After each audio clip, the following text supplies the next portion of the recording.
Les blagues téléphoniques au programme des grosses têtes dans la nuit des temps, des grosses têtes qui datent du 2 mai 2000. Philippe Bouvard était avec Jean-Jacques Perroni, Jacques Balutin, Jean-Pierre Coff et Thierry Roland. Et l'affaire Trichet, vous êtes au courant? Ah oui, oui. Il est gouverneur de la Banque de France, il est désigné pour prendre la tête de la Banque européenne. Et on découvre quand même avec 7 ans de retard, qui siégeait au conseil d'administration du Crédit Lyonnais et qu'il n'a pas vu ce qui se passait. Ah oui. Mais comment ça se fait que personne ne le savait qu'il était au Crédit Lyonnais? Je sais pas s'il n'a pas vu ce qui se passait ou si au contraire il a filé un peu de blé pour remonter le crédit. C'est ça le truc qu'on lui reproche, je crois. C'est plutôt qu'il a lâché de la fraîche.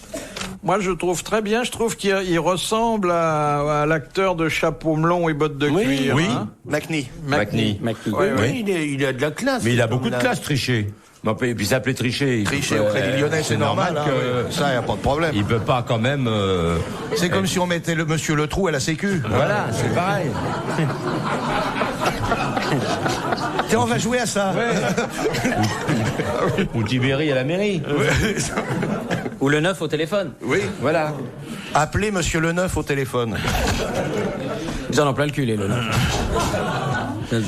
Mais alors, c'est le 9, c'est que j'ai toujours pas compris qui c'était. C'est comme le 7, c'est comme le 2. C'est une famille mythique, inventée par un publicitaire, mais oui, manque de... Il y en a 42 qui s'appellent le 9. Parce qu'en plus, ils arrivent à la gare. Oui, monsieur, comment vous appelez le 9?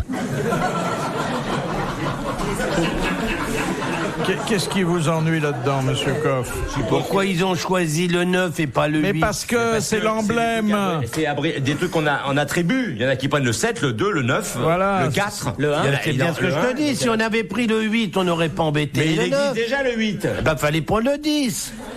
Mais il y a des 10, gens on peut qui pas. savent. Mais il y a sûrement un monsieur le 10 quelque part. Monsieur le 8 Bah alors emmerdez plutôt monsieur le 10 que monsieur le 9 si ça embête monsieur le 9. Ah mais c'est trop tard maintenant. 42 ils sont. Il y a 42 le 9? Oui, 42. Enfin, combien de 42 le 10? Ah, je sais pas, mais les 9 ils sont 42 et ils gueulent comme des fous. On les appelle tout le temps au téléphone. La nuit, tout. Oui. La nuit, c'est l'enfer. Bah, c'est comme Monsieur Le Lièvre, Pan, t'es mort. Oui. Allô Le Lièvre, Pan, t'es mort. Ah bon, je l'ai beaucoup fait, c'était... Moi aussi, je l'ai fait. Et monsieur Lazare. Oui. Lazare. Debout. Lève-toi et marche. On l'a fait. Et dire qu'on a fait ça quand on avait 10 ans. Et quand il y avait encore les... Mais il n'y avait pas le téléphone. Remarque qu'on le ferait peut-être encore maintenant. Non, mais oui. quand il y avait Allô, Madame Baise? Oui, et monsieur est content? On faisait ça tout le temps. Vous savez, quand il y avait encore les standards avec des... Oui, on des appelait lettres. le tabac du dôme? Non, tête bout. La nuit. Allô, tête bout? Oui, bah, recouche-toi. Recouche-toi. On faisait ça. Allô, le tabac du dôme? Vous avez les gauloises vertes? Oui, et laissez-les mûrir. Et on brillait comme des fous. On s'amusait bien étant enfant. Allô, la pharmacie machin? Oui, vous avez les suppositoires? Oui, bah, foutez-vous les au cul. Et on rappelait 10 minutes plus tard. Est-ce que on ne vous a pas appelé tout à l'heure pour vous dire de vous mettre des suppositoires? Il y a combien de temps? Il y a 10 minutes. Vous pouvez les ôter. Ouais. Ah, ça. Et c'était chouette parce que nous, on n'avait qu'un copain qui avait le téléphone. On n'avait pas de téléphone, nous, donc on allait faire ça chez lui. Le fait que ça vous fasse encore rire me révolte complètement.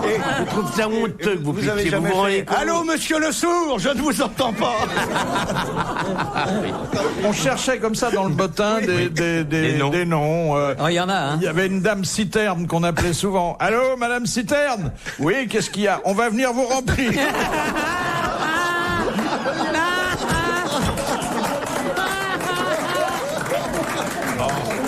Oh, quelle belle jeunesse. On a une belle jeunesse. Mais maintenant, on peut plus le faire, il y a des mouchards maintenant. Ils savent d'où ça vient. Oui, on voit le numéro qu'a appelé. Oui, le nom même. Sauf si t'as des trucs, si on te met, t'as Faut décidé. appeler d'une ligne rouge. D'une ligne un interdite. numéro rouge. Oui, d'une ligne interdite, ouais. Oui. Alors t'as les étoiles. Oh mais ça c'est. Allô Madame Citerne, on va dans ça je vais le faire. Ça. Bon, voilà. On s'amusait bien. Ou alors on appelait n'importe qui, mais toujours dans le premier sommeil, hein, vers 2-3 heures du matin. Et on appelait un bonhomme ou une bonne femme qui décrochait tout ensommeillé. Il disait, dites donc, vous devriez éteindre la lumière dans votre cuisine parce que ça me gêne pour dormir.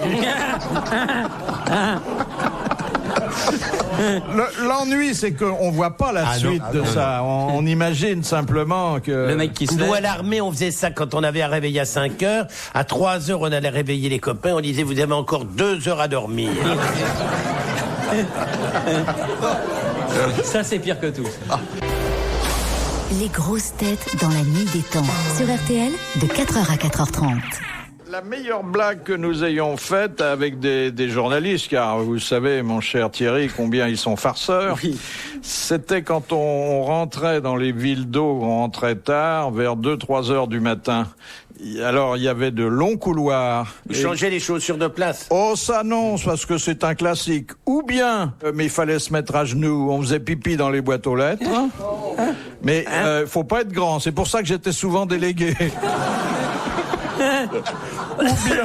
Ou bien, on frappait violemment contre la porte de la chambre et d'une voix sépulcrale, on disait « Monsieur, la guerre !» Et on passait à la porte suivante. Et au bout d'un moment, tout le monde était dans le couloir, affolé. On a passé des bons moments. Ah ouais. Qu'on en a fait des conneries quand même. C'était gay. Et elles sont pas toutes racontables. Oui. Mais le téléphone, c'est amusant, mais c'est quand même l'arme des lâches, hein. Mais il n'y avait pas autre chose, Philippe. Faut se reporter, nous, au temps où c'était. Il n'y avait pas de cabine de téléphone dans la rue. Il n'y avait pas de téléphone chez les gens. Il n'y avait rien du tout. Le bottin était épais comme ça à Paris. Il faisait 2 cm d'épaisseur. Pour avoir le téléphone, il fallait que t'attendes 1 an, 1 heure et demie. Et encore, si t'avais du piston. Oui. Tu rigoles? Oui, t'as raison. Et il y avait des numéros à 8 chiffres seulement. Donc, il y avait 3 lettres, 3 lettres et 4 chiffres. 3 lettres et 8 chiffres. Et les lettres, ça... 3 lettres et 4 chiffres. 3 lettres et 4 chiffres. Les lettres... Non, 4 chiffres, Et vous les avez lettres raison. signifiaient quelque chose en plus. 3 lettres et 4 chiffres. Suffren, Élysée. Ménilmontant. Ouais. Ah, c'était la grande blague, ça. C'était d'appeler l'Élysée en pleine nuit. Ça, c'était une blague qu'on avait montée extrêmement perverse et méchante. Dans un premier temps, on appelait quelqu'un qu'on connaissait vaguement, en disant « Monsieur, ici Centrale Internationale, nous vous confirmons 2 unités ou 20 unités pour le Caire. » Alors le type ensommeillé disait « Mais moi, j'ai jamais appelé le Caire. » On me dit « Monsieur, moi, je sais pas. Hein. Simplement, il faut que je confirme la communication quand le montant dépasse 20 000 francs. » Alors le type disait « Mais attendez, c'est pas possible. » Alors on disait « Vous êtes sûr d'être le seul usager de votre appareil? Vous n'avez pas de domestique, pas d'enfant, pas de... » Alors il disait « Non. » Il disait « Monsieur, écoutez, je vois que vous êtes de bonne foi. Alors, si vous appelez le Central International avant 4 heures du matin, on peut annuler votre facture. Mais il faut le faire avant 4 heures du matin. Alors, vous n'aurez qu'à dire que vous voulez parler à Monsieur Charles, c'est le surveillant de nuit. Et on lui filait le numéro de l'Élysée. Et à l'Élysée, comme on était en pleine OAS, dès qu'il y avait un appel suspect, on transmettait à la police qui, à 6 heures du matin, venait demander au type qui avait appelé ce qui le motivait. Ah, c'était des blagues, alors là, à tiroir. À tiroir, ouais. Ah, ouais. Moi, avec mon camarade Gérard, pendant le Tour de France, on était à Toulouse. On était un peu chaud. Et on s'est avisé qu'à Toulouse, il y a tous les noms des gens, des immeubles. C'est apparent dans la rue. Et je lui dis, tiens, réveille donc monsieur Untel, tu fais Chirac. Alors, il était 3 heures du matin. Allô, bonjour monsieur, c'est le président. Connard, qu'est-ce que ça me fout Bon, très bien, demain, contrôle fiscal. Ça, on a bien rigolé. Quelle est la particularité géographique du terrain de football de la ville de Macapá, au nord du Brésil? Si quelqu'un peut répondre ici, c'est Il y en bien a vu pas. qu'il y a été. Il n'y a pas de terrain de foot déjà. Si. Bon, il est le plus haut du monde. Non. Macapá. Il est à côté d'un lac. Non. Il n'est pas aux normes. Si. Il est plus grand. Non. Il Il est pas gazonné. Non. Il n'est pas fermé. Non. Il n'y a pas de tribune. Non. Il n'y a pas de but. Non. Il n'y a On pas de n'y joue joueur. pas au football. Non. Et c'est vraiment une particularité unique. Il est en pente. Non.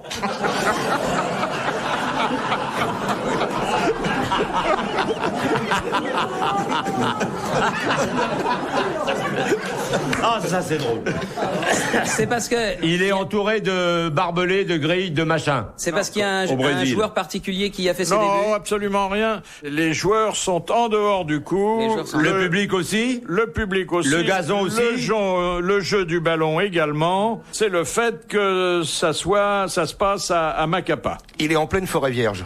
En pleine forêt Non. amazonienne. Non. Il est au bord du fleuve. Non. Il est sur une île.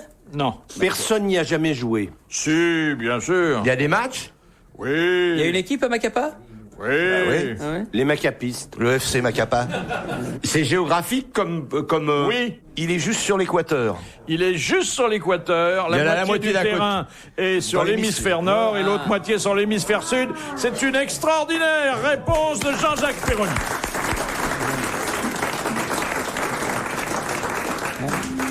Ça, c'est formidable, non? Ah oui. Mais ça vous avait pas frappé quand vous avez été là-bas? J'ai jamais été à Macapa. Oh, bah Je ne sais même alors. pas où c'est. Alors, c'est-à-dire que dans les vestiaires, l'eau coule comme ça dans Oui. la bande et de l'autre côté dans l'autre sens. Eh oui. Eh oui. Ça, c'est un fait divers qui vient de se passer à Santa Fe, au Nouveau-Mexique, et qui va réjouir les ennemis de la chasse. Il y a un chasseur qui chassait la dinde.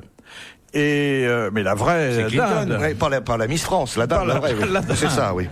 Pour attirer les dindes, il s'était exercé à imiter leurs cris.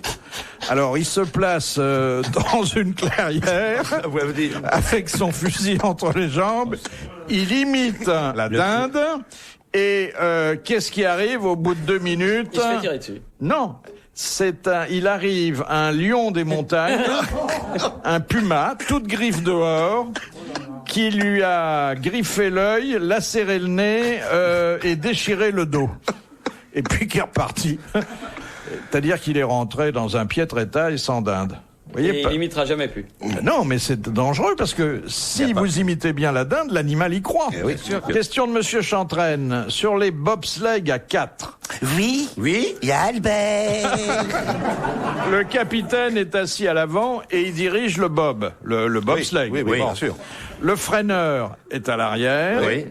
et il actionne les freins. les crampons qui servent de frein. Ouais. Quel est le rôle des 2 équipiers du milieu? Ils servent au poids. Alors, qu'est-ce qu'ils font Bon, d'abord, ils poussent quand ça Ils s'en va, poussent parce au qu'il y en a un qui est départ. Oui. le premier est assis devant. Mais une fois qu'ils sont tous les 4 Dedans, et que ça roule.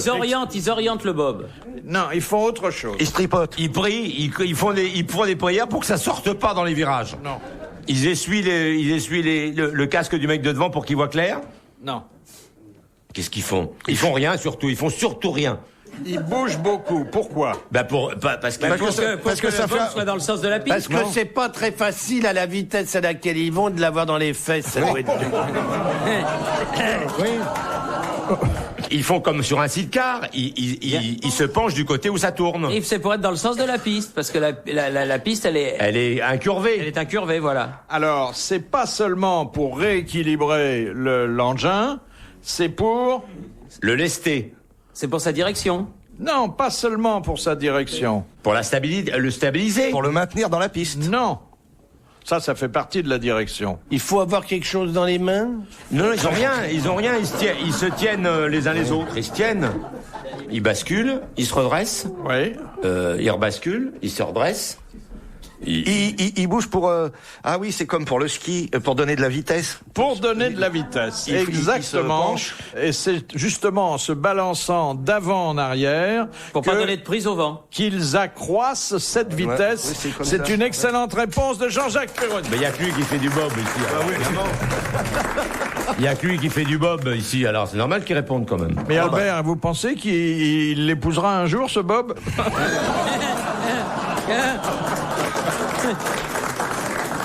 Philippe Bouvard sur RTL, 4h, 4h30, les grosses têtes dans la nuit des temps.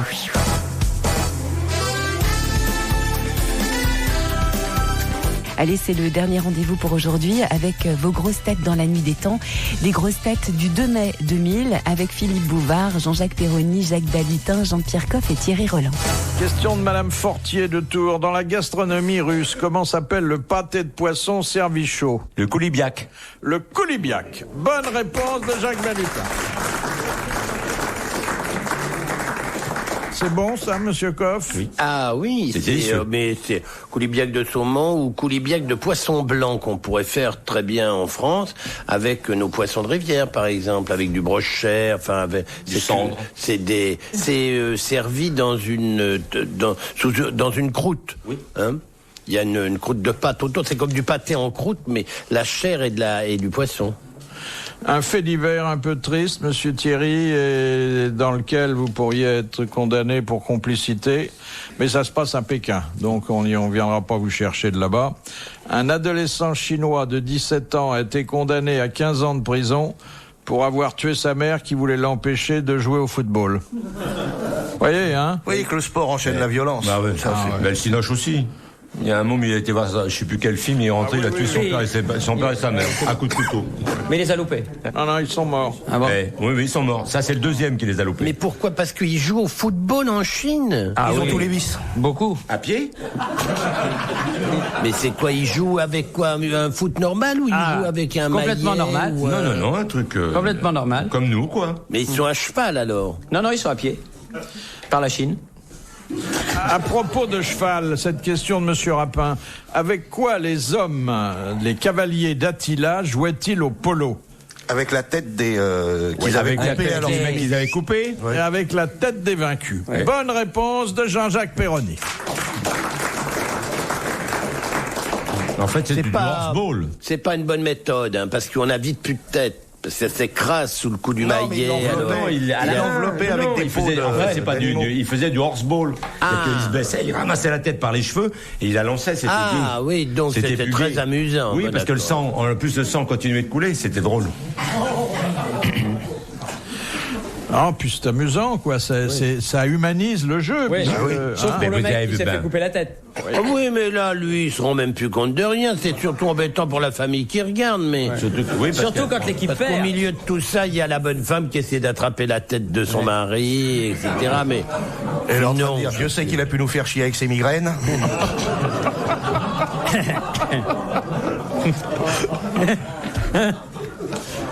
De Monsieur Albert Muda.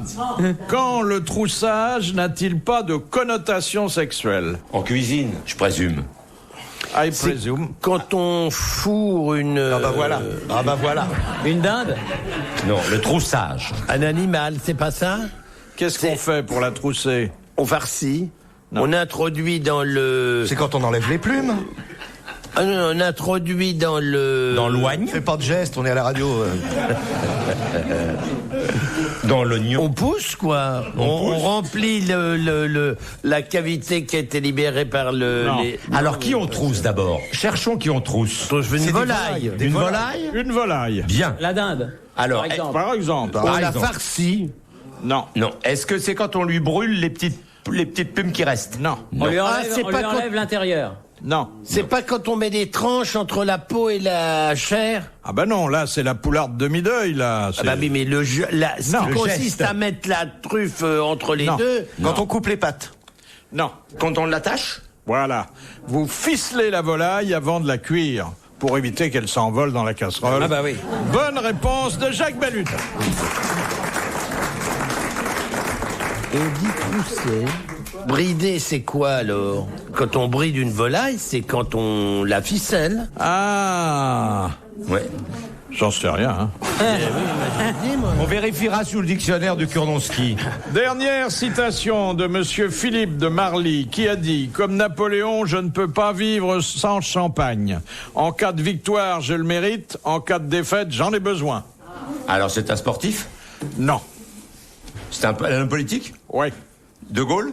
Non, pas de chez nous. Pas de chez nous. Winston Churchill. Winston Churchill. Bonne réponse de Jacques Balutin. Bravo. Merci. À la prochaine. Retrouvez les grosses têtes dans la nuit des temps sur RTL.fr.